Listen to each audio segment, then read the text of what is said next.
당신의 사랑으로 예수님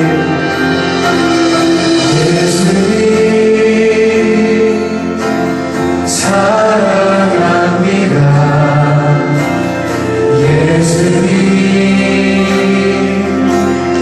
경배합니다. 예수님 세워주소서.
오늘 예배를 통하여서 예수님 내 삶의 가장 중요한 부분으로 좌정하여 주시옵소서. 아버지 간절히 소원합니다. 우리 성령을 의지하여서 이 시간 함께 기도하십시다. 할렐루야.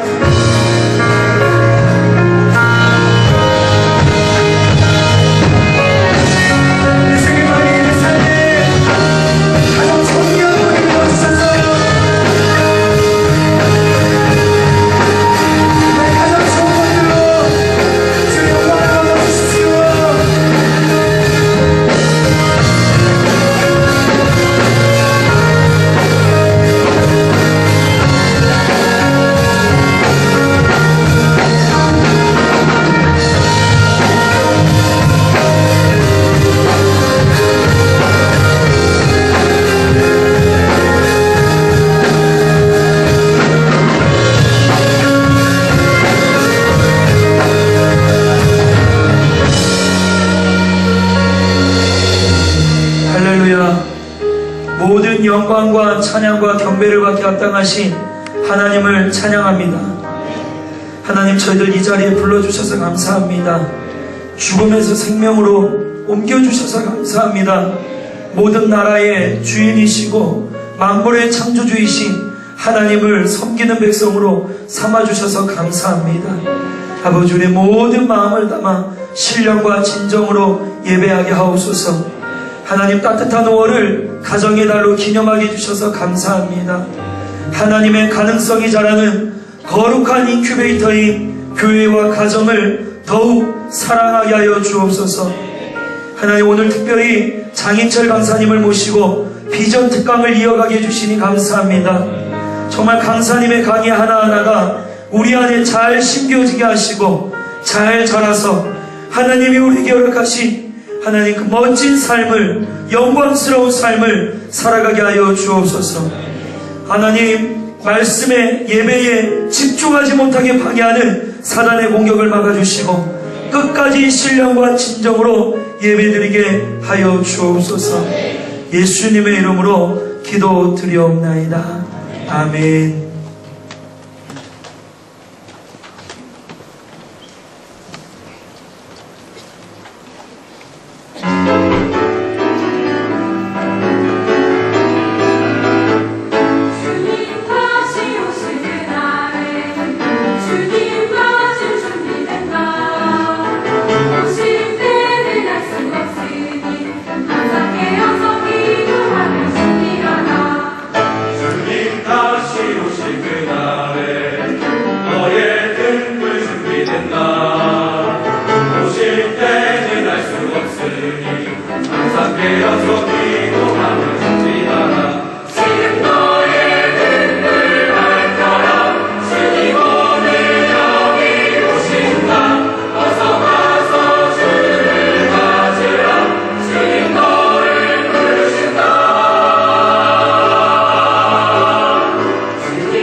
사람들입니다.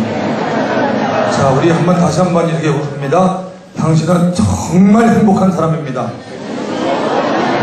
이런 대로 됩니다. 오늘은 귀한 분이 오셨어요. 그동안 저희가 금년에 들어와서 비전주의를 공부하고 또 우리 좋은 강사님들도 많이 오셨는데요. 우리 금요일 날은 호바트 앱스타인 강사님이 우리 철야에서 유대인의 교육 방식에서 그런 많은 은혜를 끼치고 가셨고요. 오늘 우리 다시 오시는 우리 장인철 강사님은 청년부 작전에서 인기가 가장 좋았어요. 우리가 그 투표를 해보니까 최고였어요. 짱이었어요. 자, 지금 바로 강사님 나오셨습니다. 할렐루야. 뜨겁게 박수합니다. 어서오세요. 감사합니다. 할렐루야.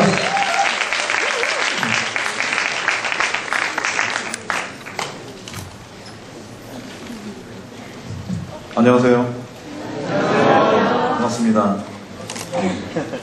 그 좋은 강연은 뭐 청준이 만듭니다. 사실 강연자는 그냥 준비한 거 읽을 뿐인데 이렇게 좋게 봐주시고 반갑게 맞이해 주신 것 다시 감사드립니다. 그 지난번 얘기했을 때 사실은 많은 분들이 굉장히 좋았다 저번 강연이 그렇게 칭찬은 많이 해주셨어요. 그 기억이 나세요? 근데 혹시 강연 내용 핵심이 뭐였습니까? 네, 잘 뭐 답이 안 나올 거예요. 네, 자기 생각도 다음날 되면 다 까먹는데 남이 한 얘기가 기억이 나겠습니까? 사실. 그래서 제가 그 저번 그 강연이랑 사실은 약간 이 접점이 있는 주제인데 롤모델이라는 말을 굉장히 많이 쓰죠. 모델이 도대체 뭘까요? 뭔가 하나 이렇게 본보기를 놓고 그걸 따라하겠다. 근데 내 롤모델은 누구입니다 라고 자신있게 말하시기 전에 과연 그 모델을 하나 두고 그거를 쫓아가는 게 옳은 방법인지 그 인간 본성에 사실 맞는 방법인지 아닌지 먼저 따져보는 게 중요한 것 같아요. 저는 개인적으로 그런 모델을 더 이상 이렇게 설정하고 따라하지 않습니다. 그럴 만한 모델이 이 세상에 없어서는 아니고요. 모델 하나 정해놓고 내 외부에 있는 나와는 전혀 다른 삶을 사신 분, 이 뭔가가 대단한 이제 면이 있기 때문에 그분의 삶이나 그분이 잘하신 것을 이렇게 따라한다는 게 저는 역부족입니다. 흉내 수준에서 그냥 그치고요. 그 다음에 흉내 내봤자 잘 되지도 않아요. 인생이 너무 다르기 때문에 그런 것 같습니다. 오늘 주제가 이제 여러분들의 롤모델은 누구냐, 뭘 배웠냐, 뭐 이런 얘기죠. 그 결론이 나올 때쯤 되면은 그 원래 제 강연의 결론이 별로 없지만 결론 부분에 보시면 좀 이렇게 고민이 많이 되시는 분들이 계실 거고 또 좀 이렇게 시원하지 않다 또 이런 생각을 많이 또 하시는 분이 계실 거예요. 그 제가 오랫동안 살고 공부를 했던 이 영국이라는 문화권은 아마도 지구상에서 가장 이 솔직한 이 통하는 사회가 아닌가 싶어요. 그들이 저희보다 잘나서는 아니고 세계사의 풍파를 가장 먼저 겪은 나라입니다. 가장 먼저 세계를 지배해봤고 가장 먼저 꺾여봤고 사회 문제 대부분을 영국이 제일 먼저 겪어봤고 사회보장제도도 그래서 먼저 해줘봤죠. 지금은 사회보장제도 때문에 또 힘들어진 것도 가장 먼저 겪고 있어요. 국가가 너무 퍼주다 보니까. 얼마나 퍼주냐면은 한국인이 이 영국에 유학을 가서 백혈병 진단을 받잖아요. 유학생이. 세금 한 푼 안 냅니다. 유학생이니까. 백혈병 완치하고 온 분도 있어요. 돈 한 푼 안 내고. 그 정도로 퍼줍니다. 한국에서 이민 간 분이 자녀를 둘을 낳고 무직으로 계시는데 먹고 살 돈을 다 줘요. 정부가. 세 번째 애를 또 낳으셨는데 장애아가 태어났어요. 로또라고 부릅니다. 거기서. 집을 1층으로 옮겨주고요. 아파트에서. 그러니까 장애아가 왔다 갔다 편해야 되니까 자동차 주고 유지비 주고 그건 서류 이렇게 보시던 그 구청 직원이 애가 셋인데 해외여행을 최근에 한 번도 안 갔다 왔다. 그리고 어디 스페인인가 어디로 해외여행까지 보내줬고 지금 그 나라가 그 심각함을 가장 많이 먼저 겪고 있습니다. 최근에 여왕이 이제 국회 개회 연설을 하시면서 책임감 있는 사회보장 제도로 바꿔야 된다. 이렇게 해서는 안 된다. 저희는 이제 그거 하려고 막 하고 있죠. 네. 잘나고 못나고가 없고요. 먼저 갔을 뿐입니다. 한국의 롤모델이 영국 같은 나라가 될 수 있겠죠. 영국이나 뭐 스웨덴이나 그 모델로 해봤자 통하지 않아요. 여기 다르기 때문에 저희가 그들이 아니기 때문에. 그래서 오늘 좀 우리가 뭘 모델로 삼고 살아야 되나, 혹은 진짜 모델이 필요한 건가, 이런 걸 좀 고민해보는 시간이 됐으면 좋겠어요. 뭐 확답은 제가 못 드려요. 항상 그렇지만 저도 지금 끊임없는 탐구 중입니다. 제가 영국 얘기를 꺼낸 이 결론은 이겁니다. 대부분의 영국 학자들이 쓴 글을 보시면 그럴 기회 별로 없으시겠지만 혹시라도 보시면 굉장히 실망하시는 한국 분들이 많아요. 굉장히 어려운 이 이론이나 개념을 설명해 놓고 마지막에 가면 근데 잘 모르겠습니다. 솔직히 나도. 세계 최고의 전문가가 그런 결론을 주로 냅니다. 영국 분들은 잘 모르겠습니다. 알아서들 하세요. 왜냐?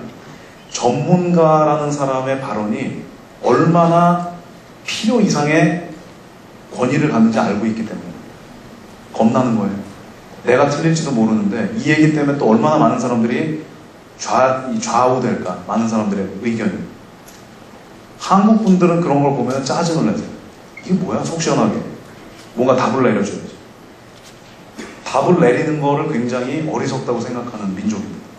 왜? 답이 없다는 걸 알기 때문에. 참 무섭죠. 알아서 하라는 겁니다. 자, 오늘 저희가 결론에 도달할 때쯤에는 여러분들이 이제 그 생각을 시작하시면 저로서는 참 개인적으로 감사한 그런 강연이 될 것 같습니다. 결론은 없습니다. 저도 모르니까. 자, 제가 이 제목이랑 질문을 또 다 미리 공유를 해드렸어요. 가장 자랑스러운 업적이 뭡니까, 여러분? 표정들이 그런 거 있으면 여기 앉아 있겠습니까? 네. 아직 학생 신분이신 분 손 들어보세요. 네. 직장 경험이 있으시거나 지금 직장인이신 분 손 들어보세요. 네. 학생의 역할이 뭡니까? 지금 학생분들 중에 100% 부모님의 돈으로 먹고 살고 학비 내시는 분 손 안 드시겠죠? 있으셔도. 네. 다른 건 몰라도요, 여러분들이 처한 상황, 여러분들의 인생, 최소한 한 6개월 앞, 다른 사람이 여러분들한테 뭐라고 잔소리하지 않을 정도로 구체적으로 고민하죠. 굉장히 구체적으로. 근데 대부분 보면요, 질문 한 3번 정도 하면은 답이 안 나오기 시작해요. 거기까지 생각을 안 해봅니다. 여러분도 잘못이 아니에요. 저희 나라가 그렇습니다. 모든 걸 급하게 해야 됐기 때문에 그런 것까지 신경 쓰지 못했어요. 누구의 잘못도 아닙니다. 바꿔나가면 돼요. 누구 잘못이냐 따지지 말고 그냥 바꾸면 됩니다. 업적을 한번 잘 생각해 보세요. 저는 최근에 저 집사람한테 이런 걸 물어본 적이 있어요. 제 아들이 이제 다음 주가 돌입니다. 되게 늦게 났죠. 네. 제가 42인데. 네. 그 아내한테, 야, 당신이 만약에 여자 사업가로 성공을 해서 한 1,000억 정도 벌었다고 쳐봐죠. 그리고 애도 있고, 당신한테 최고의 업적이 뭐냐라고 물어보면 1,000억짜리 그 기업이라고 얘기할 것 같아? 애라고 할 것 같아요. 그랬더니 1초도 주저하지 않고 애라고 한다고 그래요. 애 낳기 전에는 상상도 못했던 거죠. 근데 애 낳은 것도 알아주니까. 그게 뭘 대단한 기술이라고. 다 할 수 있는 겁니다. 다 하고 계시고. 업적에 대해서 좀 고민을 해보세요. 뭘 업적이라고 불러야 되나 도대체. 내 업적은 이겁니다라고 먼저 얘기하기 전에.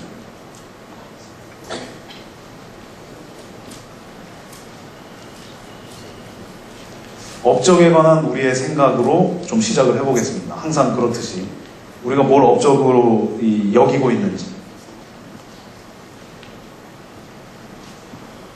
사전에 보면 이렇게 한 3가지 정도로 저희가 분석을 할 수 있어요. 한글, 영어, 영한, 영역. 맞는 것 같습니까, 뜻이? 여러분들이 생각했던 업적이랑 같아요? 네? 잠깐만, 이걸 하기 전에 다른 걸 한번 좀 해보겠습니다. 학생분들보다는 오히려 직장인분들이 더 답을 잘하실 질문입니다. 저번 주에 무슨 일 때문에 굉장히 스트레스를 받은 한 주였다. 저번 주가. 손들어 보십시오. 여기 무슨 천국인가 봐요. 스트레스. 네. 뭐 학생, 직장인 다 할 거 없이 그게 운전하다가 뭐 버스에서나 다 이제 오픈해서 스트레스 받는 일이 있었다. 없었다. 네. 여러분들 혹시 영어로 스트레스라는 이 동사가 어떻게 쓰이는 줄 아세요? 좀 어려운 질문이죠. 다시. 스트레스 주로 누가 줍니까? 윗사람이죠. 네? 대표죠, 대표. 대표적인. 저도 압니다. 제가 밑에 사람들한테 저도 많이 줍니다. 오늘 제가 여기 써오진 않았는데요. 영어에서 스트레스는 그 사람이 나한테 스트레스를 줍니다 라고 표현을 거의 안 합니다. 제가 지금까지 그 사례를 본 적이 없어요. 뭐 보스가 나한테 스트레스를 준다. 영어는 이렇게 표현하지 않습니다. 영어는 뭐라고 씁니까? 누가 나한테 주는 거 있죠. 그 안 좋은 거. 그거는 pressure라고 부릅니다. 압박. 그리고 I am stressed out. 그래서 내가 지금 스트레스 꽉 차 있다. 누가 주는 거는 pressure입니다. 그걸 스트레스로 접수하느냐, 내가 일을 더 잘하라고 나한테 뭔가 자극을 가하는 걸 받아들이느냐, 그게 여러분들 선에서 이루어지는 일이에요.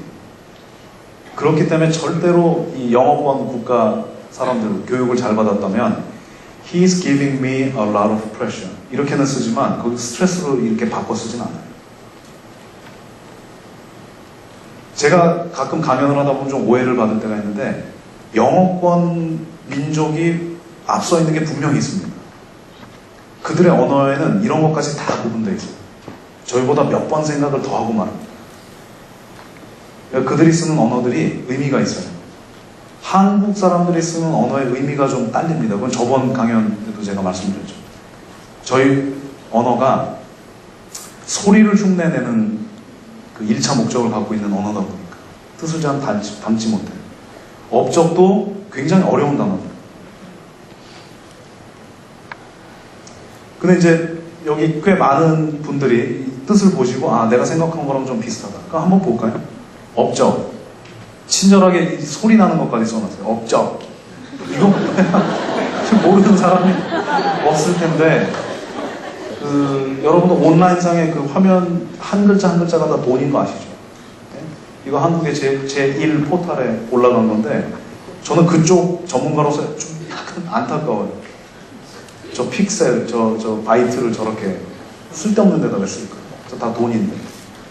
어떤 사업이나 연구 따위에서 세운 공적, 사업, 연구, 공적, 다시 디파인 돼야 될 단어들이 가득합니다. 저건 뜻이 아니에요. 수수께끼를 또 낸 겁니다. 사업, 연구, 공적 다시 고민하게 됩니다. 그럼 어떤 종류의 사업에서? 연애 사업은 아니겠죠. 네? 좋은 데피니션이 아닙니다. 좋은 데피니션은 더 이상 디파인 할 필요가 없는 단어들로 구성되어 있어요. achievement, 업적, 이거 더 심각하죠. 네. 반복하고 있죠, 지금. achievement가 성취한 것이라는 뜻이에요. 번역만 해놓은 겁니다. 뜻을 주지 않았고. 그럼 저희가 아니라 영어권 민족들이 쓰는 사전을 한번 보세요. 어떻게 해놨나. 안 보이시죠? 작아서. 일단 깁니다. 항상 길어요. 왜? 더 이상 define 될 필요가 없는 단어로 쓰다 보니까. Something accomplished, especially by superior ability, special effort, great courage. 좀 와 닿으세요? 뭔가 성취한 것, 특히 탁월한 능력, 특별한 노력, 굉장한 용기를 통해서 뭔가 성취한 것. 이것도 막 100% 만족스럽진 않습니다. 여기까지가 한계예요. 다시 한번 구글을 들여다봤습니다. 사람들이 업적에 대해서 어떻게 생각을 하고 있는지. 이것도 많고요. 이런 것도 많아요. 여러분들은 어느 거였습니까, 지금까지? 업적이라고 하면. 왼쪽에 가까웠다. 손 들어보십시오. 오른쪽에 더 가깝다.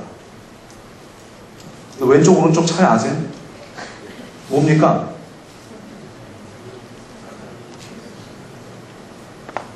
네, 한번 고민해보세요. 답은 제가 안 드릴 테니까. 분명히 지금 알고 계신 것 같아요. 차이를. 자, 이렇게를 주로 하죠. 업적을 이렇게 생각할 때도 있고 저렇게 생각할 때도 있고. 문제는 이겁니다. 이런 그 도식을 가지고는 이런 숫자밖에 안 나와요.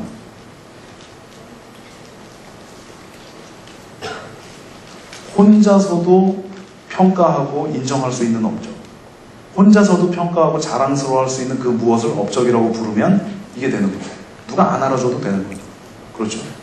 이거는 누가 알아줄 때만 업적으로 등록이 되는 겁니다. 저희 사회에서 보면 뭐 이 정도 되지 않겠어요? 제가 조사해보진 않았지만. 저도 잘 압니다. 이쪽에 못 끼기 때문에. 99%가 이렇게 돼요. 근데 저희 사회가 이거를 인정을 하고 있느냐, 과연? 그렇지 않습니다. 객관적으로 뭔가 수치상으로 드러나야 성공으로 인정해주고, 혼자 아무리 만족해도 뭐 아니에요. 그냥 혼자 꽁꽁거려. 그럼 이 사회는 그냥 태생 자체가 나고자를 양산하는 사회로 되어 있습니다. 그래서 사회 탓을 할 거냐? 네, 소용이 없어요. 탓한다고 바꿔주지 않습니다. 더 치질하다고 그러죠. 괜히 1%에 못 끼니까 저런 소리 한다. 근데 위아래 중에 어느 게 진짜 문제일까요? 사회는 우리한테 이런 기준을 들이대죠. 상 받고 매출로 뭐가 나오고 뭔가 확실한 게 나와야 업적이다. 아, 그렇지 않다. 내가 만족하고 내가 혼자 감동이 있고 옆에 누구 하나라도, 그게 가족일지라도 누구 한 명이라도 내가 이롭게 했다면 업적인 거다. 여러분들 가능하세요? 솔직히 말해보세요. 남이 인정 안 해주면 본인도 안 하잖아요.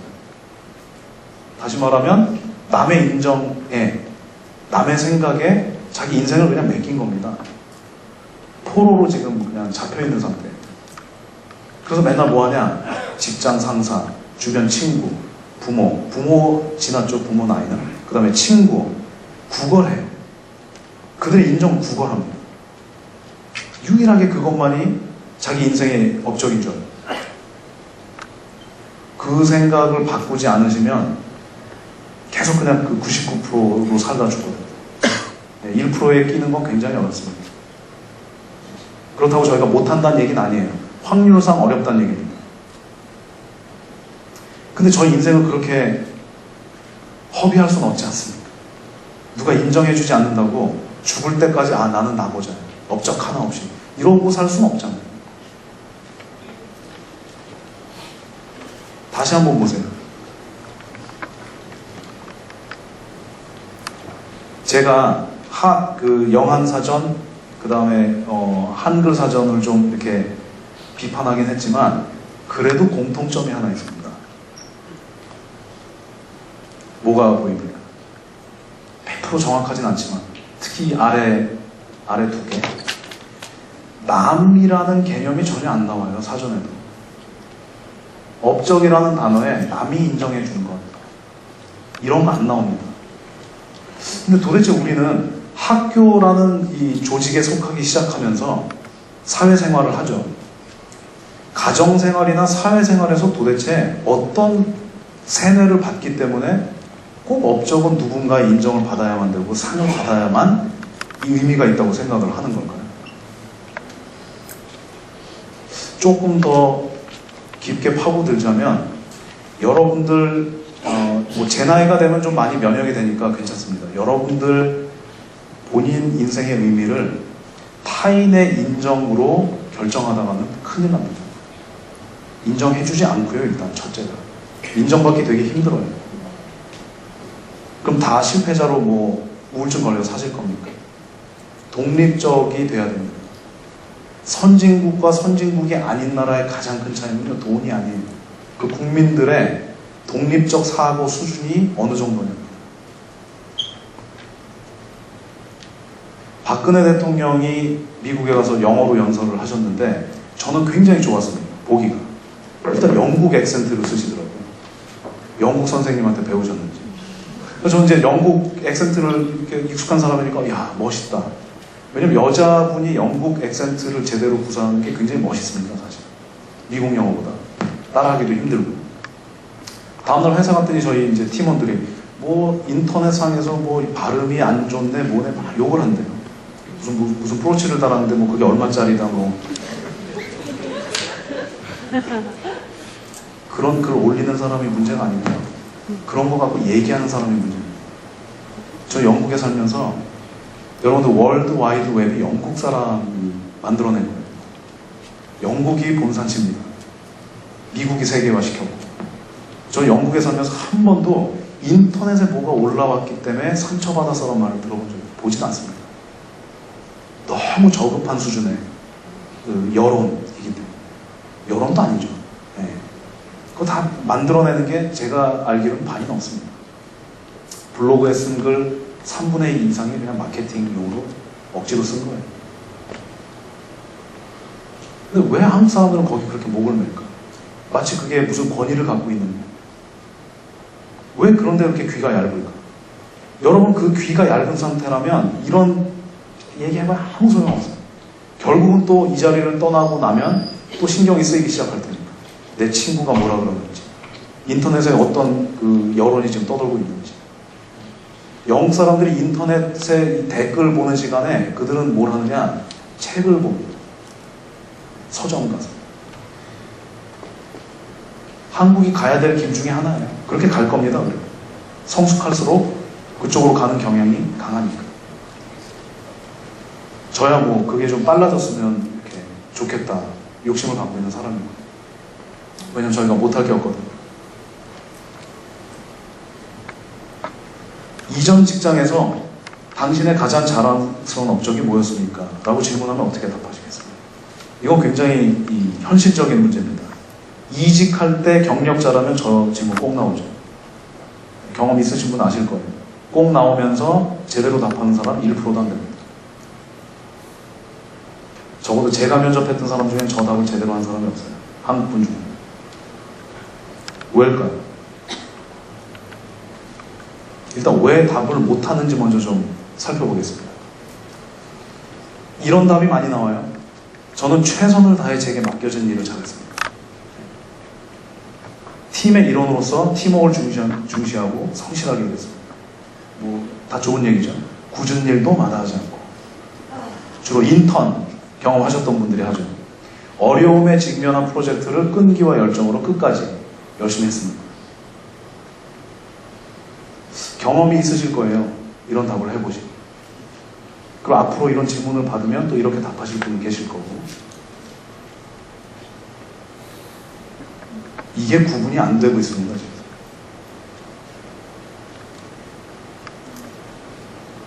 여기 나온 4가지 전부 의무입니다.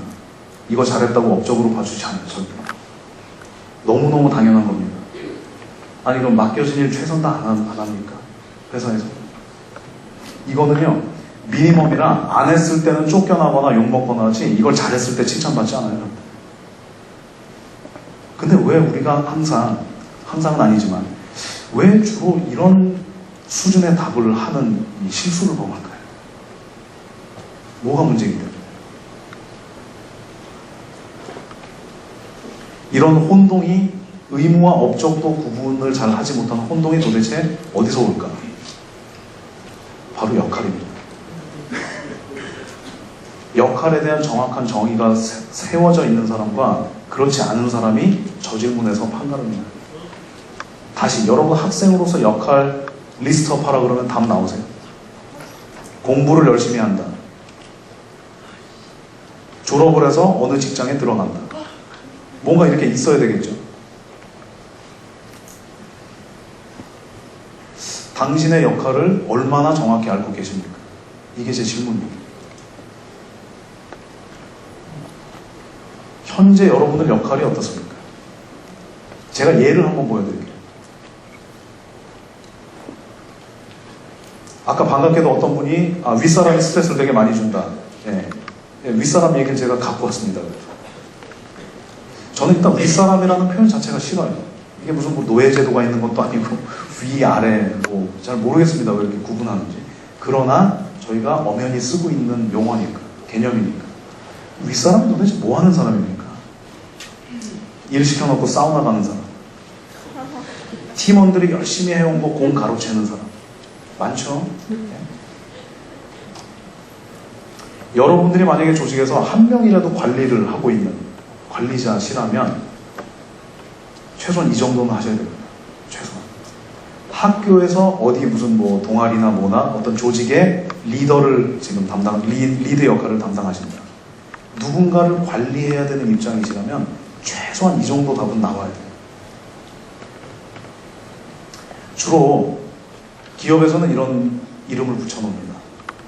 다이렉터, 매니저, 팀 리드, 슈퍼바이저. 슈퍼바이저가 가장 윗사람이랑 가깝죠. 슈퍼가 이 위란 뜻이죠. 예. 바이즈가 눈으로 보다, 비전 이런 뜻이고. 그래서 위에서 내려다보다. 예. 뭐 어쨌든 저런 뭐 이름들로 주로 쓰이는 분들이에요. 윗사람은 도대체 뭐 하는 사람일까? 팀장으로서 당신의 역할은 무엇이었습니까? A라는 사람이 이렇게 답을 해요. 사람들이 자신의 잠재력을 극대화할 수 있도록 도와주고 그들이 모두 합심해서 최선의 결과를 얻을 수 있도록 나는 노력했다. 이렇게 답한 그 이직자를 뽑고 싶으신 분 손 들어보십시오. 예, 뽑기 싫으신 분 손 들어보세요. 이유가 뭡니까? 다들 저렇게 하지 않나요? 이 정도면 괜찮은 답 아닌가? 나쁜 사람 같지는 않은데 일단. 네. B랑 비교해보세요.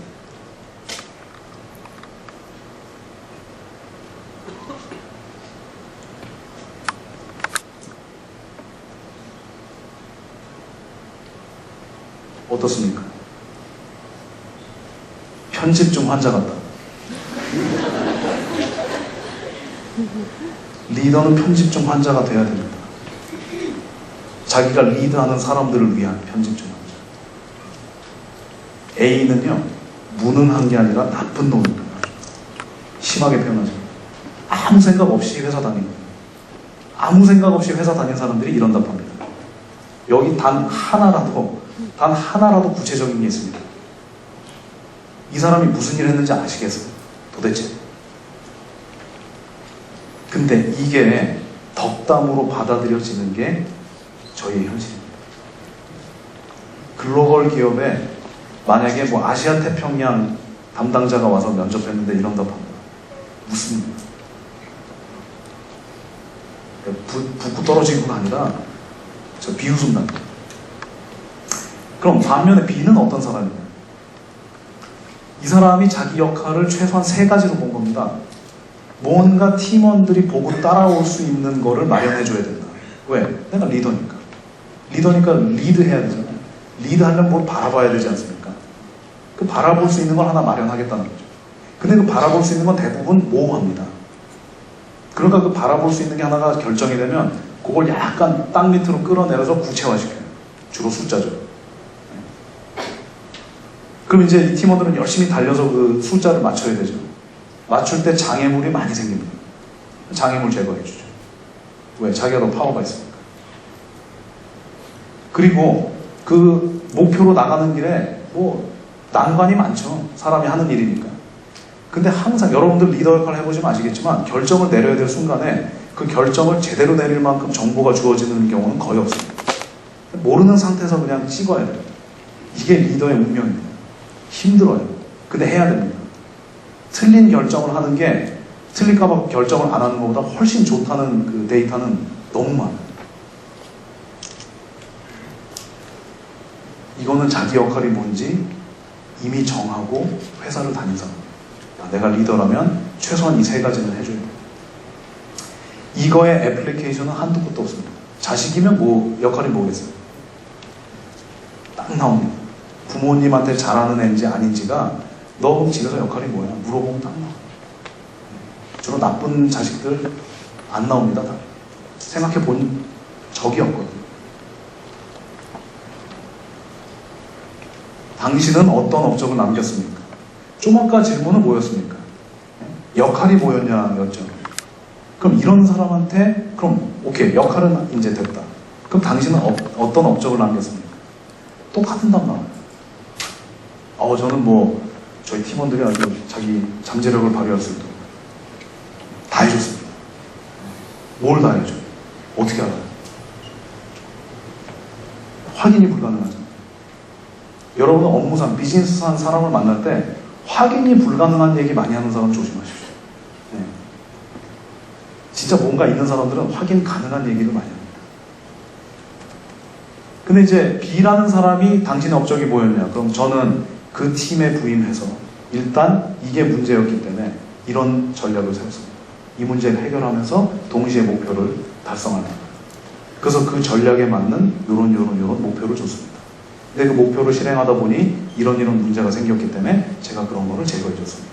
어떤 건 제가 제거하지 못했기 때문에 제 상사한테 요청해서 제거했습니다. 그리고 이 경우에 굉장히 힘들었으나 저도 모르고 결정을 내렸지만 운 좋게 그게 이렇게 굉장히 좋은 결과를 낳고 결국은 저희 팀원들 덕분에 제가 이렇게 성공적인 결과를 거뒀습니다. 이게 모범답안이죠.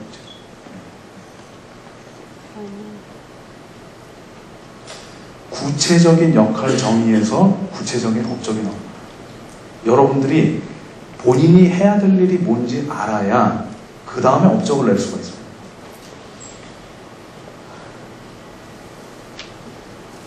두 번째, 업적에 대해서 좀 얘기를 해봤습니다. 롤 모델은 그럼 도대체 누구신가?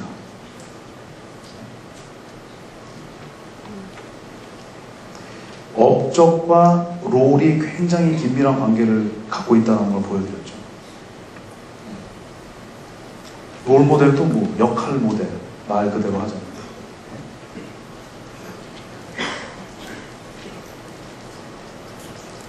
주로 이렇게 나오죠. 뭐 본인 아버지라고 말씀하시는 분들 많이 계신데 그건 효도라고 생각합니다. 제가 아버님 세대를 무시하는 게 아니고요. 아버님 세대랑 저희 세대가 달라요. 시대가. 아버님을 모델로 하겠다는 건 옛날 방식대로 살겠다는 거예요. 그게 위험해요. 비즈니스상, 업무상 일입니다. 아버님의 그 성품 이런 거는 뭐 그거는 불변이죠. 시대 불변이죠. 누가 제일 많은 것 같으세요? 한국에서. 롤모델 이렇게 되라고. 정치가 또 있죠. 이 지역에 한 분 계시죠? 최근에 당선되신. 네.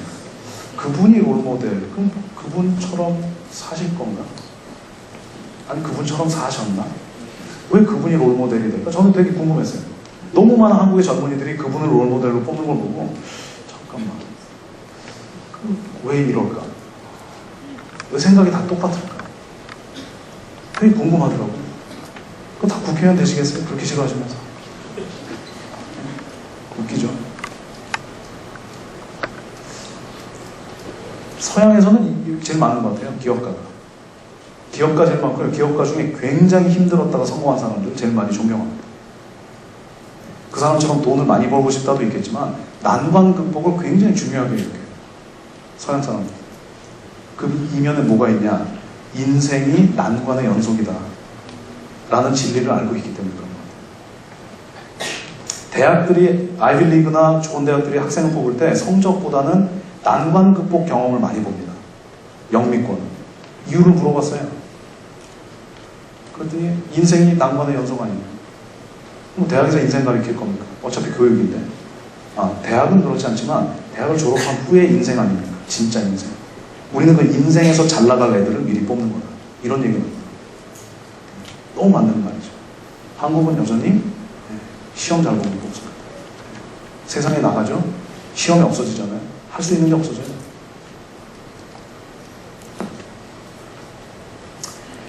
이것도 많죠. 연예인도. 이유가 있습니다. 분명히. 운동선수 많죠. 야구선수 굉장히 많죠. 일본이 내리막길 걸으면서 그 어린애들한테 저 롤모델 물어보면 전부 야구선수라고 봤어요. 그게 또 일본의 몰락과 또 뭐 이렇게 일치한다 뭐 그런 주장도 있는데 뭐 잘 모르겠습니다. 운동선수 싫어하자는 얘기는 아니에요. 예. 모델이 필요하다면 누가 제일 좋을까? 잘 모르겠습니다.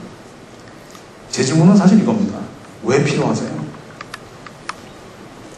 여러분들 인생 자체로 바쁘지 않으십니까? 모델을 바라볼 여유가 있으세요, 솔직히? 아니면 그게 트렌드니까 내 롤모델은 누굽니다라고 그냥 얘기하는 겁니다. 한번 자문해보세요. 저는 시간이 없습니다. 모델 찾을 시간도 없고요. 그분이 뭐 어떻게 하고 사는지 파악해서 그거 따라할 시간이 없어요. 만나볼 수도 없고. 그래서 저는 그런 거를 설정하지 않습니다.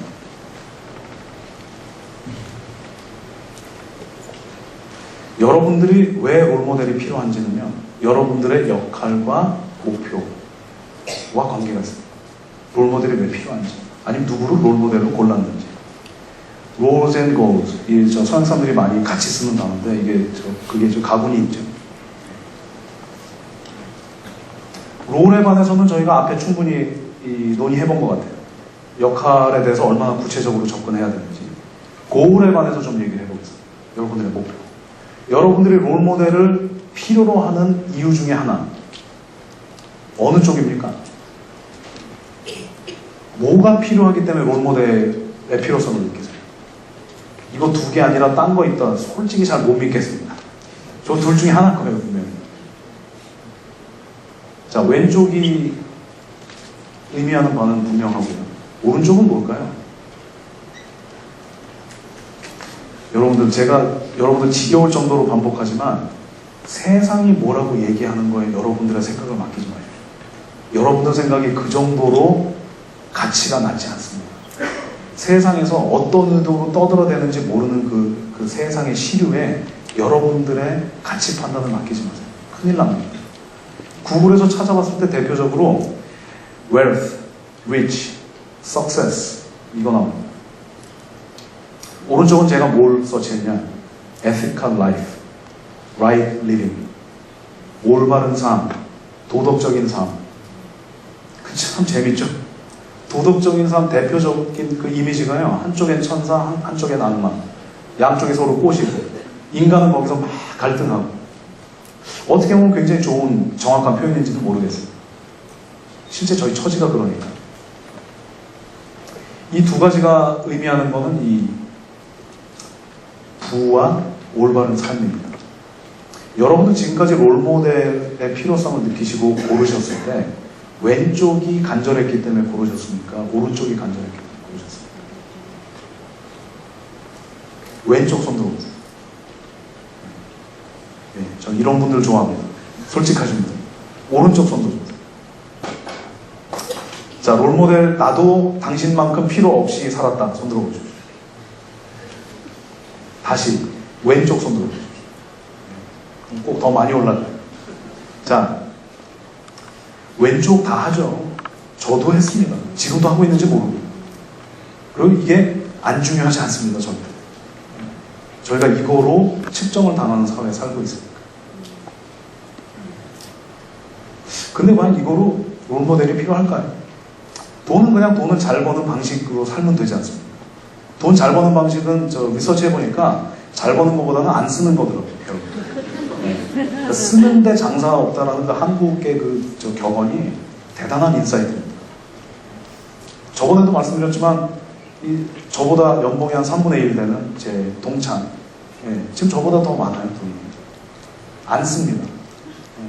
저는 평균 조금 높다는 그 말도 안 되는 이점 하나 때문에, 그렇다고 인생을 바꿀 만한 돈을 버는 것도 아닌데 좀 쓰고 산 거죠. 지금 굉장히 후회 많이 해요. 그 친구가 존경스러워요. 이쪽으로 보잖아요. 그렇다고 그 친구를 롤모델로 삼진 않습니다. 롤모델 정도로 불리려면요, 여러분들의 목표가 이 정도 돼야 되지 않습니까? 이거를 위해서 왜 모델이 필요합니까? 그냥 하면 되는 겁니다. 초등학교만 나오고도 다 저렇게 하시는 분이 계시잖아요. 입증을 하시잖아요. 저는 롤모델 언급할 거면 최소한 이 정도 의미는 부여하라고 당부드립니다.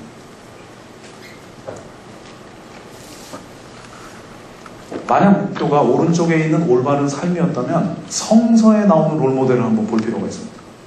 인류가 가장 많이 분석했던 롤모델들이에요. 예. 성서의 롤모델을 가장 잘 모르고 있는 분들이 교회에 계신 분들입니다. 롤모델이 되기에는 너무 지겹도록 많이 들어요. 새롭지도 않고 맨날 그 얘기. 요 섹션부터가 오늘 제 핵심인데요. 저는 굉장히 여기서부터 떨립니다. 제 전문 분야가 아니고 공부하긴 했지만 여기 전문가들이 모여 계신 홈그라운드에 와가지고 제가 뭐 거의 객기를 부리고 있는데 예? 근데 하나 제가 여러분들한테 용기를 드리고 싶은 거는 등잔빛이 어둡습니다. 제가 최고라고 여겨지는 제 분야에서 획기적인 아이디어는 제 머리에서 나온 적이 없었어요. 옆에서 방관하던 방관자들이 내는 아이디어가 최고의 아이디어인 적이 대부분이었습니다. 설교를 업으로 삼으시는 전문가분들 등잔빛이 어두울 때가 많습니다. 왜? 진짜 그 메시지를 전달해야 되는 그 압박 속에 사시거든요. 전달해야만 되는 그 메시지. 근데 저는 이제 무책임하잖아요. 그런 게 없어요. 성서 볼 때 그냥 대충 봐도 됩니다. 예. 재밌는 건요, 성서는 그렇게 봐야 보입니다. 성서를 홀리하다고 여기는 순간 아무것도 없는 거예요. 예. 그냥 읽기 싫어집니다. 지루해지고. 왜? 내 사고와는 상관없이 무조건 받아들여야 된다고 믿기 때문입니다. 인간은 그런 거 받아들이지 않아요. 인간 본성. 코카콜라 사랑하는 사람한테 펩시콜라 맛있다고 백날을 떠들어봐야 안 바꿉니다. 자기가 알고 있는 지식과 일치할 때만 사람은 받아들여요. 그래서 브랜드 파워가 존재하는 겁니다. 그래서 광고의 역할이 있는 겁니다. 그거 없었으면 광고인들 다 굶어줍니다. 사람들이 이성적으로 판단한다. 그래서 제가 한번 저도 떨리지만 도전을 해보겠습니다. 전문가분들 앞에서. 대표적이죠? 네? 또 저의 얘기. 네? 특히 이분은 진짜 지겹죠. 저분이 뭐라고 포지셔닝 돼 있죠? 기독교에서. 뭐의 조상? 믿음의 조상. 왜 그렇게 부립니까? 믿음이 좋았나요? 이거 봐요. 그 믿음의 조상까지만 그냥 안 거예요. 그 다음부터는 알기 싫은 겁니다. 아니면 여기 앞에 목사님 앉아 계시니까 답하기야죠. 자, 이분들의 인생의 defining moment를 제가 정리를 해왔습니다.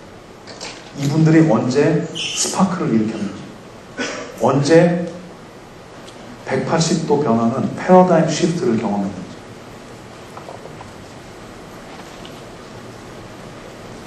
그 전에 먼저 성서에 대한 얘기 좀 해야 될 것 같아요. 예. 기독교인이 성서 안 읽는다고 욕을 많이 하죠. 특히 저 무슬림들이 욕을 많이 합니다. 우리는 코란 다 외우는데 니네는 저게 경전이라고 하면서 읽지도 않더라. 외우는 건 고사하고. 여러분들 성서가 스토리입니까? 히스토리입니까?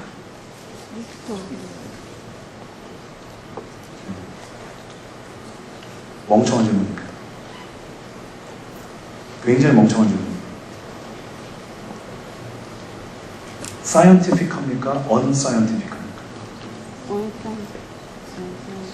옛날에 21세기가 될 때요, 어떤 유명한 시사주간지에서 이런 얘기 한 적이 있어요.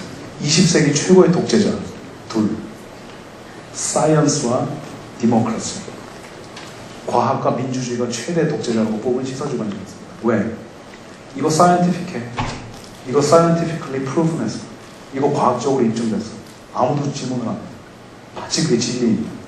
여기 과학 전공하시는 분들 그거 아닌 거 아시죠? 그냥 실험했는데 그렇게 나온 것 뿐입니다. 실험 1000만 번 더 하면요, 아닐 가능성 되게 높아요. 그렇게 안 합니다. 왜? 돈 들어가니까. 이거 데모크래틱해. 이거 민주적이야. 여러분들 20세기 잘 나가던 조직을 망친 탑3 중에 들어갑니다. 민주적인 경영. 경영은 민주주의가 아니에요. 다수결로 하지 않습니다. 총대 매는 사람이 그냥 책임지는 거예요. 용감하게. 과학적이냐 비과학적이냐. 과학이 뭔지 먼저 알아보십시오. 과학과 종교가 출발점이 똑같습니다. 최고의 전문가는 이런 인정을 합니다. 왜 똑같냐? 가설을 세웁니다. 원자는 이렇게 움직일 것 같아. 이게 양자물리학의 전제죠. 종교에서는 어떻게 합니까? 세상이 이렇게 돌아가는 거 보니까 하나님이 계신 것 같아. 전제입니다. 방법론 똑같은 거예요. 차이는 하나는 우리 눈에 보이고 만질 수 있으니까 입증이 가능하고요. 다른 한쪽은 입증의 가능성이 배제되죠. 하나님의 뜻이 아닐까 싶어요. 입증이 돼버리면 더 이상 믿음의 기능이 없어지니까. 자, 신앙을 위한 책입니까? 증거를 위한 책입니까?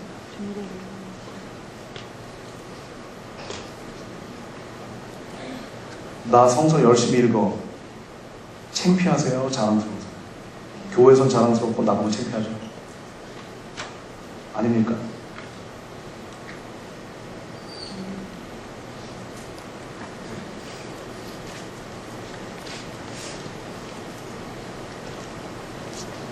제가 볼 때 저런 쓸데없는 질문들 때문에 사실은 성경 읽기가 더 힘들어지는 겁니다. 역사냐 스토리냐 그게 뭐가 중요합니까? 어차피 입증 안 됩니다. 증명할 수 없어요 지금. 일부는 증명 가능하죠. 근데 여러분 하나님이 바보가 아니시잖아요. 믿음을 위해서는 절대 입증 불가능한 영역을 남겨두셨을 겁니다. 제가 신이었다면 반드시 그랬을 겁니다. 유일하게 가치 있는 질문은 저겁니다. 성서시대에 살았던 사람들이랑 저희랑 공통점은 딱 하나예요. 인간이라는 거. 그리고 우리가 저 정도로 어려운 글을 남기고 보존할 때는 반드시 이유가 있습니다. 이유는 딱 하나입니다. 뭘 전달해주고 싶었기 때문에. 제가 정확히 기억은 안 나지만 학교 다닐 때 이런 강의를 들은 적이 있었던 것 같아요. 그 천지창조 얘기가 어디 나옵니까? 창세기 몇 장이 나옵니까? 예, 1장에도 나오고 2장에도 나오죠. 버전이 같습니까? 다르죠. 여러분들 그 교회에서 많이 교육 받으셨겠지만 그 하나님의 이름은 함부로 쓸 수도 없었잖아요. 발음을 못하게 해버리지 않았습니까? 너무 성스러우니까. 창세기 1장이랑 2장에 하나님 명칭이 다른 거 아세요? 말도 안 되는 현상입니다. 글 쓰는 것조차 떨면서 했는데 이름이 다른 이름이 쓰였어요. 창조주의. 1장에 나오는 7일 동안 천지창조 얘기는요. 그 지역 모든 창조서가에 공통적으로 나옵니다. 창조얘기, 홍수얘기 공통적으로 나옵니다.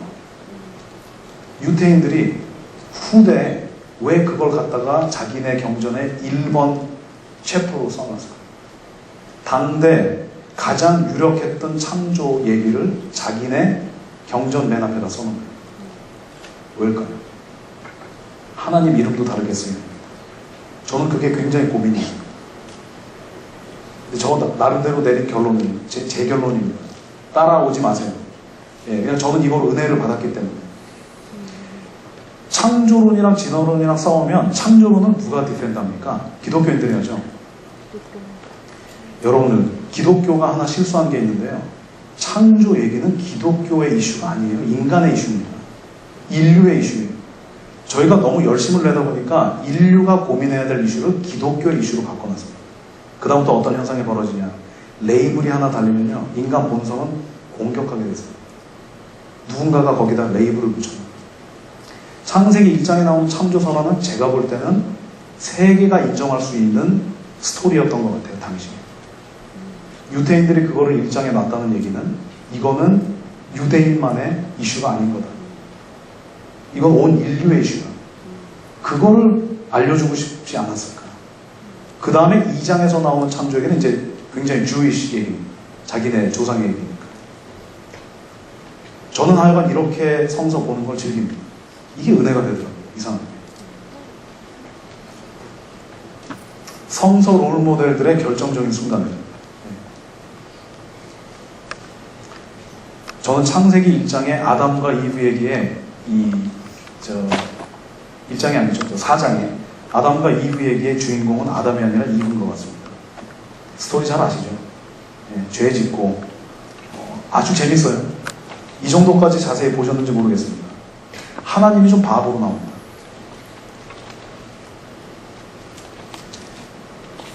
여자가 먼저 뱀한테 속아서 죄 짓죠.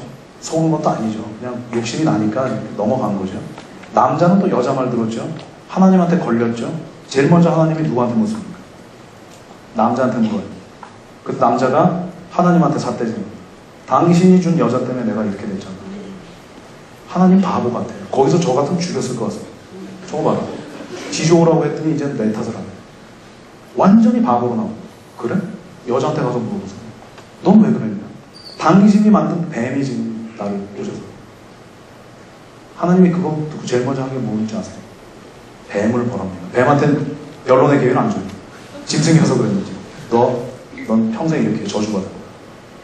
그 다음에 여자한테 너 산통. 예, 산통 주지 않았어요. 있었던 거를 증폭시킵니다. 남자한테 너는 수고해야지만 먹고 살 수 있게. 요 징벌이 끝난 바로 다음 절에 뭐 나오는지 아세요? 옷을 해입힙니다. 이게 심판자 맞습니까? 여러분들 유태인들 우리한테 전달하고 싶었던 게 뭐였던 것 같습니까? 창세기를 통해서. 구약의 무서운 하나님, 구약 제대로 읽어보세요. 절대 그런 말 못합니다. 바보 같은 하나님만 나와요. 끊임없이 용서하고, 끊임없이 인간한테 속고. 자, 다시 2부 얘기로 돌아가서. 카인을 낳죠. 하나님의 도움을 인정하지만 자기가 했다고 합니다. 내가 낳았다, 아들을. 이렇게 잘난 척을 했더니 인류 최초의 살인자가 되버려요. 끔찍한 고통이죠, 엄마한테는. 셋을 낳죠. 요게 이제 여기서 이제 다시 이어지죠. 혈통이. 25절에 가면요, 정신 차리고 하나님한테 공을 돌립니다. 하나님이 나한테 주셨다. 1절에는 bring forth라고 자기가 한 능동태를 쓰고요. 25절에서는 granted, 수여받았다. 카인과 셋의 이름이 바로 그 동사입니다. 낳았다, 받았다. 이브가 이때 변화가 보이세요? 아들이 살인을 저지르는데 그 살인 피해자도 자기 아들이에요. 그걸 겪으면서 이런 인사이트가 생긴 겁니다. 하나님에 대해서. 저는 그렇게 봅니다. 여기가 이브한테 디파이닝 모먼트였던 것 같아요. 아브라함을 보죠. 너무 유명해서 여러분들 잘 아시는 것 같지만 이게 의외입니다. 이분이 믿음의 조상이 된 게 참 의심이 가요, 저는. 근데 성서에 어떻게 써 있습니까? 저 같은 무지한 사람이 반박은 할 수 없죠. 창세기 12장 10절부터 20절 내용을 보면요, 아브라함이 걱정을 합니다. 이거 하나님 믿는 태도가 아니에요. 이집트에 가면 내 와이프가 너무 이뻐가지고 될 텐데 어떡하지? 속여요. 걱정은 그대로 현실이 됩니다. 참 이 법칙 싫으시죠? 걱정한 건 꼭 현실이 돼요. 꿈꾼 건 잘 안 되는데. 아브라함이 뭔가 배웠겠죠? 바보가 아니니까. 내가 하나님을 못 믿는구나. 여러분, 여기 정말 소름 끼칠 정도로 그 유태인들의 치밀함이 무서운 게, 아브라함의 아내가 왜 불임이었어야만 하는지 아세요? 이스라엘 민족의 어머니 아닙니까? 맞죠? 아브라함의 아내가 불임이 아니었다면 이집트 왕한테 끌려갔을 때 이집트 왕의 애를 낳게 됩니다. 책에서는 이미 합방까지 한 것처럼 표현이 되어 있습니다. 적나라하게 표현 안 되어 있는 걸로 알고 있습니다. 하나님의 치밀함이 느껴지세요? 그래도 이 사건이 필요했나 봅니다. 아브라함의 믿음을 위해서. 이런 뼈아픈 사건. 창세기 15장에도 재밌는 얘기 나와요. 17장이랑 비교해보면. 15장 4절에 야, 네 몸에서 아들이 태어날 테니까 딴짓 하지 마. 그리고 진짜 아브라함이 대단한 사람이게 10년 동안 딴짓은 안 합니다. 부인이 권할 때까지. 첩이랑 잡아. 왜냐면은 아브라함이랑 와이프가 또 굉장히 고민을 해본 것 같아요. 하나님 뭐라 그랬어? 내 몸에서 나온대. 내 몸에서. 당신 몸 아니야. 잠깐만, 그러면은 여자 몸이 아니었습니까? 첩을 통해서 나와도 되는 거 아닌가? 그러고 했겠죠. 하나님이 얼마나 무서운 분인지 여기서 경험을 해봤습니까? 그래서 이스마엘이 나오지 않습니까? 아랍 국가. 17장에 가면 하나님이 말을 바꾸십니다. 야, 저렇게 얘기해 줬더니 정신을 못 차리는 거야. 네 아내한테서 나올 거야. 네 아내지. 죽을까봐 처자식 앞으로 내보내죠. 죽어도 쟤네 먼저 죽어. 자기 도망가면 되니까. 선발 때 보내고 이렇게 가던 중에 잠자다가 하나님이랑 씨름하는 거 아시죠? 네? 저줍니다. 일부러. 하나님인데 왜 지시겠어? 하나님이 졌다면 일부러 져주는 거죠. 하나님도 사기꾼한테 사기를 한 거지. 근데 그 사기가 나쁜 게 아니라 야곱한테 좋은 거예요. 제발 세상이 너를 속인다고 생각하고 살지 말아야 돼. 세상이 나를 속인다고 생각하는 사람들이 세상을 속이거든. 똑같이 해주려고. 근데 야곱이 그냥 그 사건 하나만으로는 다시 제자리로 돌아갈까봐 골반을 어떻게 해버리시죠? 평생 다리를 저렇게. 뭔지 아십니까? 기억하라는 거예요. 까먹을 때쯤에 기억하라는 거예요. 이 사건이 얼마나 대단했으면 이 잠에서 깨 몸에 새겨진 징표를 보고 가장 먼저 나갑니다. 왜 달라지는지 보세요. 야곱을 보지 말고 하나님이 어떤 드라마를 연출하셨는지 보십시오. 기가 막힙니다. 더 기가 막힌 거는요, 여러분들 제 인생에 매일매일 일어나는 거예요. 보느냐 못 보느냐의 문제지 매일매일.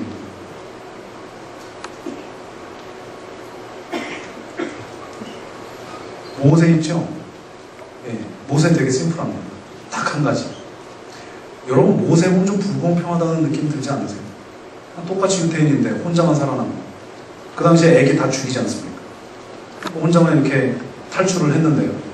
탈출해서 보니까 이집트 왕자가 돼요. 이집트 왕자가 될 수밖에 없었던 이유가 있습니다. 바로 10계명. 왜 그러냐? 이스라엘 민족은 문맹입니다. 그를 몰라요. 하나님은 법을 주실 때 언어를 쓰셔야 되는데 최소한 이스라엘 딱 한 명은 그 당시 최고 언어인 이집트의 문화와 언어는 알고 있었어야 된다는 거죠. 안 그럼 무슨 수로 법을 줍니까? 글자도 모르는 무식한 민족입니다. 제 이론의 증거가 바로 여기입니다. 너 이거 받아 적어. 하나님이 모세한테 명령하죠. 너 이거 받아 적어. 그리고 여호수아한테 들려줘. 왜 여호수아가 그걸 읽게 해라고 얘기 안 해요? 문맹입니다. 읽지를 못해요. 모세 인생의 드라마가 이 순간을 위한 건지는 몰라요.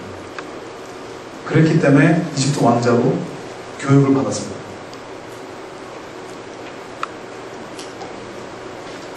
베드로를 보십시오. 설명이 필요 없는 드라마죠. 절대 예수님 부인 안 하겠습니다. 예수님이 챌린지합니다. 베드로한테. 너는 부인하게 돼 있어. 센 척하지. 베드로가 성격이 어때요? 불 같죠? 객기 장난 아니에요. 12사도 중에 최고예요. 네? 귀 작은 것도 베드로죠 아마? 그 잡혀가실 때. 네? 54절 잘 보십시오. 피터가 예수님을 쫓아갔다. 어디까지? 대제사장들의 법정에까지. 베드로가 그 자리에 없었다면 이 장면은 누가 기록할 수 있었겠어요? 예수님 스토리 중에 가장 중요한 부분 중에 하나.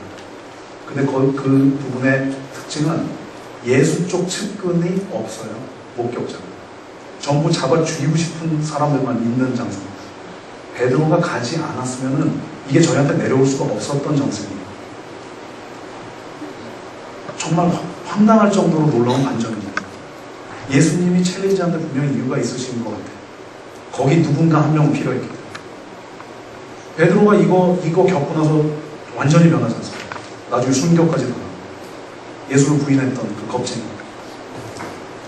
이 사람 인생의 결정적인 순간입니다. 베드로 보지 마세요. 하나님이 어떻게 리드하고 계신지 보십시오. 여러분들 롤모델한테 뭘 배우십니까? 배우지 않으면 의미가 없습니다. 저 사람이 내 롤모델이에요 라고 하는 거에 의미가 없죠. 배우는 게 없다.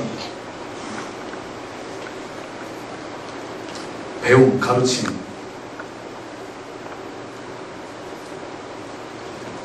영어로 검색을 하면 이런 이미지가 지배적으로 한글로 가르침, 교육 이렇게 나옵니다. 차이점 보이세요?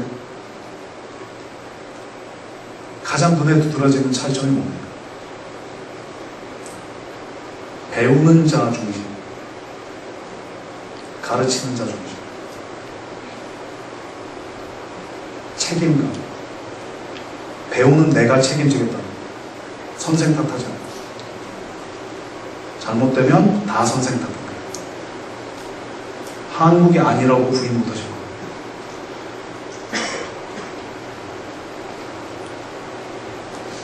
성서의 롤모델들의 경험을 경험하고 배우고 또 그거에 따라 변화하려면 다른 삶과 역할을 지녔던 나와는 너무 다른 그 롤모델을 찾아 헤맬 시간이 없을 겁니다.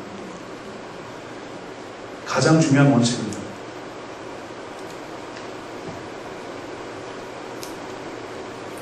어제처럼 살아서는 안 된다는 거예요. 그렇다고 매일 바뀌는 것도 불가능합니다. 저는 그래서 개인적으로 주 단위 목표로 봅니다. 저번 주랑은 똑같은 인간으로 살지 말자. 조그만 거 하나라도 개선하자. 중요한 건 제가 아니고 과연 롤모델이 필요하시냐예요. 여러분들 롤모델이라는 여러분들 외부에 있는 걸 보지 마시고요. 내면을 보세요. 내면에 충분할 정도로 집중하시면 성서에 나왔던 롤모델들이 겪었던 경험이 여러분들한테도 일어나고 있다는 걸 감지하실 겁니다. 아, 이렇게 하시는 거지. 저는 그거 이상 롤모델이 없는 겁니다. 자기 자신 안에 있을 겁니다. 감사합니다.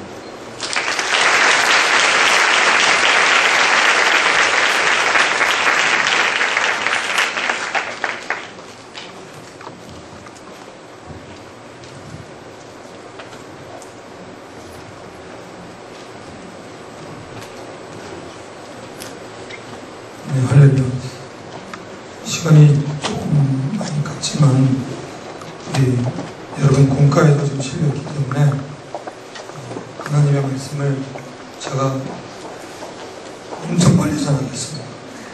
지금 이제 20분 작정했는데 5분에 끝날 수도 있어요. 정신 차리고 그래도 노래 뭐 얘기할 거 아니에요. 그렇죠? 자, 디모데 후서 4장 6절부터 8절.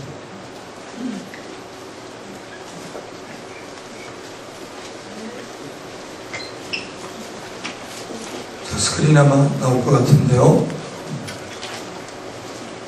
제가 읽겠습니다. 언제와 같이 벌써 내가 부음이 되고 나의 떠날 기억이 가까웠도다. 내가 선한 싸움을 싸우고 나의 달려갈 길을 마치고 믿음을 지켰으니 이제부로는 나를 위하여 의의 면류관이 예비되었으므로 주곧 의로우신 재판장이 그날에 내게 주실 것이니 내게만 아니라 주의 나타나심을 사모하는 모든 자에게니라. 말씀의 제목은 나의 가장 자랑스러운 업적이라는 겁니다. 주 안에서 사랑하는 청년들 여러분, 그 제목만 봐도 지금까지 지나온 삶에 대해서 말하는 것이기 때문에 별로 여러분들 자랑할 것이 없다고 봅니다. 지금까지 공부하느라 시간 거의 보냈고 그 공부한 것으로 직장에 취직이 되어서 회사에 다닌 지가 여기 사실 이런 몇 년이 안 되는 게 현실입니다. 그럼에도 여러분들은 지금까지 예수 안에서 자랑스러운 일들이 있어야 합니다. 예수 안에서 자랑스러운 일은 크게 두 가지입니다. 하나는 영혼 구원입니다. 또 하나는 착한 행실입니다. 여기 있는 여러분들은 지금까지 살아온 기간보다는 앞으로 살아갈 시간이 더 많기 때문에 예수 안에서 하나님의 영광을 위해서 잘할 만한 업적을 이루는데 온 힘을 써야 합니다. 자랑할 만한 업적이라고 자신이 이뤄냈다고 말하고 다니는 것은 아닌 것 같아요. 잠언서 27장 2절 보면 타인으로 너를 칭찬하게 하고 내 입으로는 말미요 외인으로 너를 칭찬하게 하고 내 입술로는 말지니라. 여러분, 요즘은 상대에 대해서 배려가 참으로 없는 시대입니다. 상대가 잘한 것에 대해서는 좋은 점수를 주려하지 않고 못한 것에 대해서는 가차없이 나쁜 점수를 주려고 합니다. 제가 오랫동안 미국에 살다가 한국에서 느낀 것 중에 이런 차이가 한국 문화는 많이 있더라고요. 자, 오늘 우리가 본문을 통해서 주고자 하는 그런 메시지는 바울이라는 사람을 통해서 바울은 분명히 자랑스러운 업적이 있다라고 말합니다. 그렇다면 우리는 어떤 모습으로 자랑스러운 업적을 가져야 될까요? 자, 바울은 오늘 본문에서 자신이 이제 얼마 있으면 하나님 앞에 간다는 것을 알았습니다. 역사 속에 바울은 순교를 당합니다. 자, 이 바울이 자신의 그 삶을 마지막으로 돌아보는 내용을 주 안에서 사랑했던 믿음의 아들 디모데에게 편지합니다. 그 7절과 8절에 보시면 내가 선한 싸움을 싸우고 나의 달려갈 길을 마치고 믿음을 지켰으니 이제후로는 나를 위하여 그의 멸관이 예비되었으므로 주곧 의로우신 재판장이 그날에 내게 주실 것이니 내게만 아니라 주의 나타나심을 사모하는 모든 자에게니라. 바울은 세 가지로 자신의 삶을 돌아보며 그 삶은 의로우신 재판장 예수 그리스도 앞에서 의의 멸관이라는 상급으로 연결됨을 분명히 알았습니다. 자, 거기 8절에 이제후로는 이 말의 뜻이 무엇입니까? 이제후로는 바울 자신이 이 세상에서 삶을 마친 뒤라는 겁니다. 정말 바울의 믿음은 대단합니다. 너무나 확신에 찬 믿음입니다. 이 세상의 삶을 마친 뒤에 발생하는 일들을 분명히 그는 알고 믿고 믿었다는 사실입니다. 첫 번째는 예수 그리스도 앞에 설 것을 알고 있었습니다. 여러분 분명히 그 믿음 가지고 있나요? 여러분 예수님 앞에 서는 거 아세요? 분명히 여러분 예수님 앞에 분명히 있습니다. 두 번째는 예수 그리스도 앞에서 받을 상급인 멸류관을 바울은 알고 있었습니다. 주 안에서 사랑하는 청년들 여러분, 이 땅의 삶을 마치면 예수 그리스도 앞에 설 것을 알고 있죠. 여기에 대한 답이 여러분 분명히 됩니다. 예수님이 여러분의 구세주가 되고 주님이라고 믿고 사는 자들은 전부가 다 예수님 앞에 섭니다. 예수 그리스도 앞에 섰을 때 어떤 기대를 가지고 있나요? 바울처럼 상급을 받는다는 기대가 있나요? 있으면 참으로 다양한 일입니다. 만약 없다면 그 사람은 그냥 멍청하게 서 있어야 할 것 같습니다. 예수 그리스도 앞에 서는 날 상급을 기대하는 사람들이 이 세상에 사는 동안 가장 자랑스러운 업적을 남긴 사람들이 됩니다. 바울이 가장 자랑스럽게 남긴 세 가지는, 첫째는 선한 싸움을 싸웠다고 말합니다. 선한 싸움은 영적인 싸움이죠. 싸우는 대상이 사람이 아니고 보이지 않는 정사와 권세와 악의 영들과 세상 주관자임을 그는 알았습니다. 또 하나의 싸움은 자신과의 싸움입니다. 고린도전서 15장 31절에 보면 나는 날마다 죽노라. 그야말로 그가 이 세상에 살면서 하나님의 뜻 가운데 살기 위해서는 자신이 죽지 않으면 안 된다는 걸 알았습니다. 분명히 이거는 기도라고 봅니다. 두 번째는 그는 나의 달려갈 길을 마쳤다라고 합니다. 그는 분명히 사명을 알고 있었습니다. 예수님도 자신이 이 세상에 온 사명을 알고 있었습니다. 죄인을 향한 하나님 아버지의 사랑을 보여주려고 예수님이 이 땅에 오셨습니다. 자, 사명을 마치는 것이 목숨보다 더 중요함을 바울은 알았습니다. 사도행전 20장 24절에 보면 나의 달려갈 길과 주 예수께 받은 사명 곧 하나님의 복음을 증거하는 일을 마치려 하면은 나의 생명을 조금도 귀한 것으로 여기지 않는다는 말을 했습니다. 세 번째, 그는 끝까지 믿음을 지켰습니다. 세상을 의지하고 믿는 믿음이 아니고 사람을 의지하고 믿는 믿음이 아닌 눈에 보이지 않는 전능한 하나님을 믿는 믿음을 지켰다는 겁니다. 바울은 예수 그리스도를 자신의 모델로 삼고 예수를 따르는 삶을 살았습니다. 예수님은 선한 싸움을 했고 예수님은 자신의 사명을 마쳤고 끝까지 믿음을 지켰습니다. 주 안에서 사랑하는 청년들 여러분, 현재 여러분들이 공부를 하거나 직장에 다니거나 어떤 일을 하더라도 바울이 남긴 세 가지가 그 일에 포함되기를 바랍니다. 지금까지 아니 앞으로의 삶을 통해서 나의 가장 자랑스러운 업적을 남기기를 원한다면 당신은 누구를 모델로 하여 살고 싶습니까? 혹시 여기에 대한 답이 아직 없나요? 앞으로 다른 사람들에게 영향력을 줄 수 있는 사람으로 업적을 남기기 원하지는 않습니다. 성경에 보면 사람들이 믿음의 사람을 따라가는 것을 볼 수가 있습니다.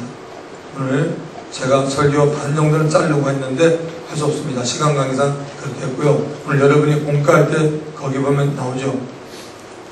바울의 롤 모델에 대해서 보고 예수 닮기 원하는 여러분 각자의 롤 모델에 대해서 보라 그랬습니다. 성경에 나와 있는 사람 중에 여러분에게 영향력을 주는 사람은 누구인가요? 예수님 물론 빼고입니다. 두 번째, 지금 현재 여러분의 삶에서 여러분에게 가장 영향력을 주고 있는 사람은 누구입니까? 여러분이 1번과 2번의 삶을 사람들을 통해서 무엇을 배웠습니까? 솔직히 말해보시기 바랍니다. 그리고 마지막으로 당신도 다른 사람들에게 롤 모델이 되기를 원합니까? 예라고 답한다면 무엇을 하고 있나요? 무엇을 해야 합니까? 이 시간 성령께서 주신 말씀 붙잡고 우리 주님 세번 부르고 통성하기합니다. 주여! 지체들 있습니까?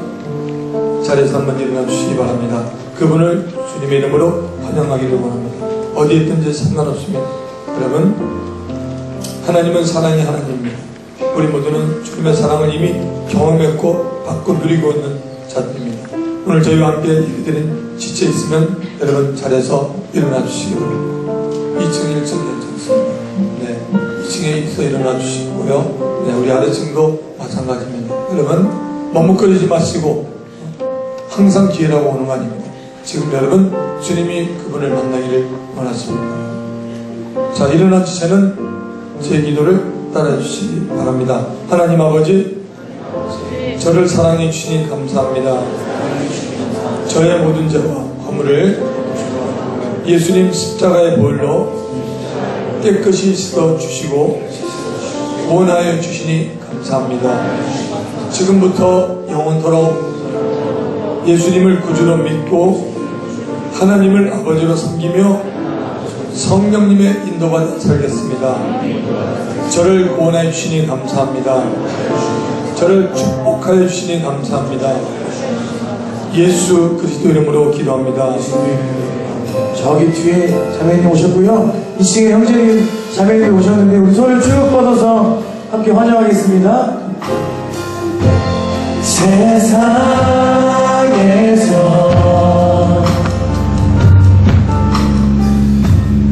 가장 아름다운 손에 주님의 사랑과 생명을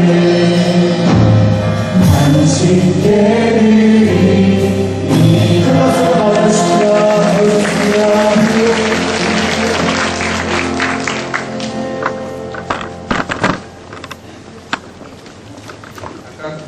각각 그 마음에 정한 대로 할 것이요 인색함이나 억지로 하지 말지니 하나님은 즐겨낸 자를 사랑하십니다.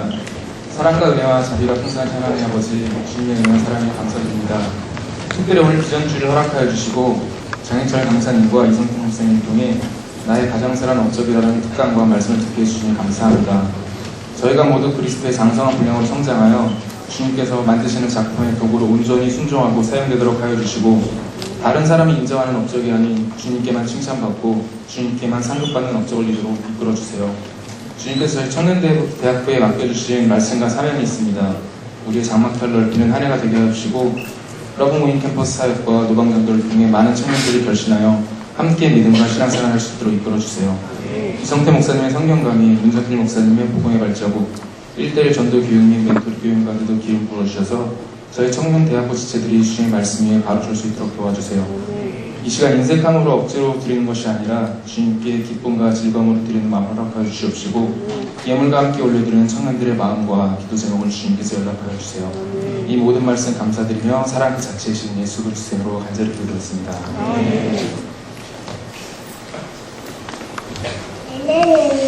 사랑은요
노원역,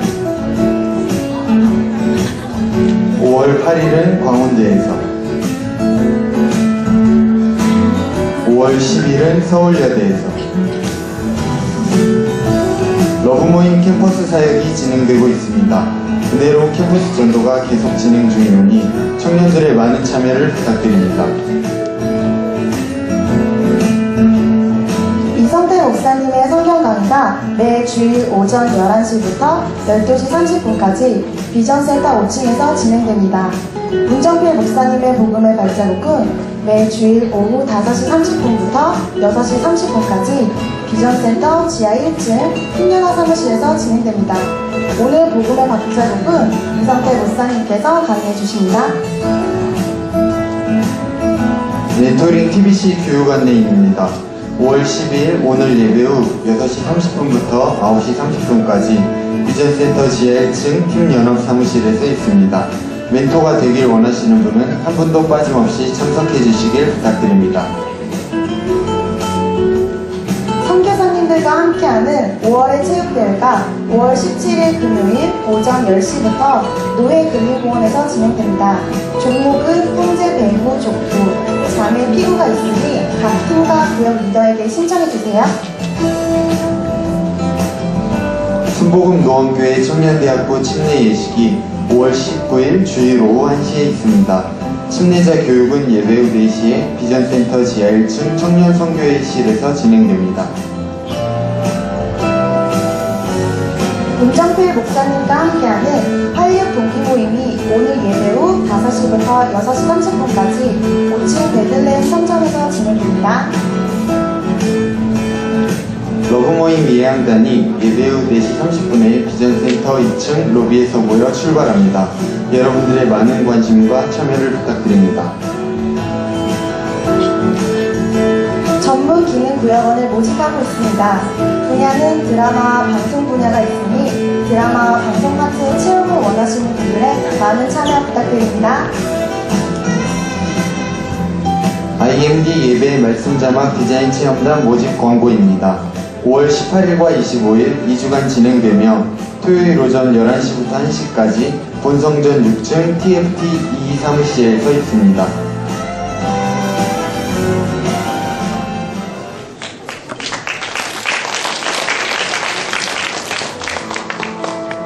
안녕하세요. 저는 사회지원팀의 디자인을 맡고 있는 김현경이라고 합니다. 마지막 광고였던 IMD 체험단 모집에 대해서 설명하기 위해서 이 자리에 나왔는데요. IMD는 임마누엘 디자이너로 하나님과 함께 하시는 디자이너를 의미합니다. 지난 동기 수련회 프로그램 중에 조이닝 같은 모임 프로그램이라고 보시면 됩니다. IMD는 목사님 설교 말씀 중 스크린에 나오는 자막 디자인을 중심으로 디자인 강의가 진행이 됩니다. 자막 디자인은 성도들보다 먼저 목사님께 설교 원고를 받고 묵상하고 자막을 디자인하게 됩니다. 저는 자막 디자인을 통하여서 하나님께 많은 은혜를 받았습니다. 그 중에 가장 큰 은혜는 설교 원고를 받고 묵상하는 과정에서 완전히 저에게 주시는 말씀이 되어 한 주를 설교 원고대로 삶을 훈련시키셨고 때론 작업 도중에 눈물을 흘리며 감사하는 시간도 허락하셨습니다. 그리고 말씀을 사모하는 마음도 주셨습니다. 이 은혜를 저만 누리는 것보다 더 많은 사람들이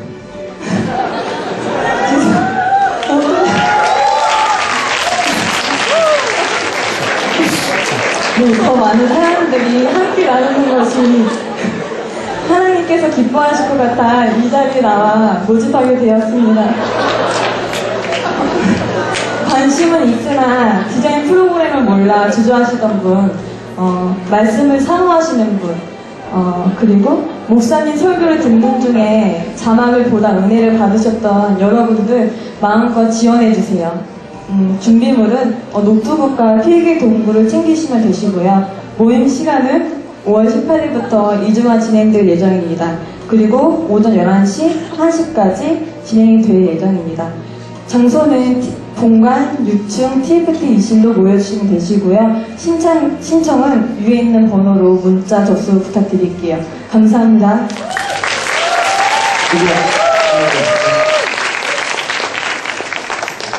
이게 올렸는데 떨립니다. 여러분은 안 그럴 것 같아요. 전에 보면 우리 이거 회장단들이 있었잖아요. 강남까지. 회장단들이 이렇게 오면 막 떨고 그러는데, 물론 안 뜨는 친구들도 있었죠. 박지현이가 안 들었나 옛날에? 하여튼 이게 그만큼 순수하다는 얘기죠. 그렇죠? 사람 앞에 안 서고 있으니까. 우리 형경자매가 참 달란트가 정말 너무 기가 막힌 달란트를 가지고 있는데, 그걸 여러분들한테 좀 실어가겠다는 거예요. 아마 여러분들이 보통 이런 소금 같은 거 하면 돈을 많이 내야 되는 걸로 알고 있는데, 본인이 우리 청년대학교에서 이렇게 해서 그 배우고 난 다음에 그 사람이 반드시 청년대학교도 좀 이렇게 좋은 일에 쓰임을 받았으면 하겠다, 그런 마음을 하는 거니까 여러분들 좀 관심 있는 지체들은 와서 했으면 좋겠어요. 돈 받는 것도 아니고 그냥 해준다 그러니까 참 얼마나 좋아요. 자, 시간이 많이 갔기 때문에 기도하고 마칠게요. 좋으신 아버지 하나님 감사드립니다. 오늘도 주님을 사랑하는 우리 청년들이 믿음 안에서 아버지 앞에 예물을 드렸습니다. 아버지의 것이라고 인정하고 드린 11조 예물, 감사 예물, 주일 예물, 선교 예물, 건축 예물, 모든 예물 주님 마음껏 흠양하시고, 하나님 성경이 말하는 방법대로 하나님 큰 복을 더하여 주셔서 주님을 잘 섬길 뿐만 아니라 어렵고 힘든 지체들에게 조금이라도 도울 수 있도록 하나님 큰 은혜를 더하여 주시옵소서. 이제는 우리 주 예수 그리스도의 무한하신 은혜와 아버지 하나님의 놀라우신 사랑과 성령 하나님의 감화감동 교통하신 역사가 오늘 말씀을 통하여 우리가 선한 영향력을 나타내고 인생의 참으로 좋은 자랑스러운 업적을 믿음 안에 남기기를 원하는 모든 지체들 위해 지금부터 영원토록 함께 하실지어다.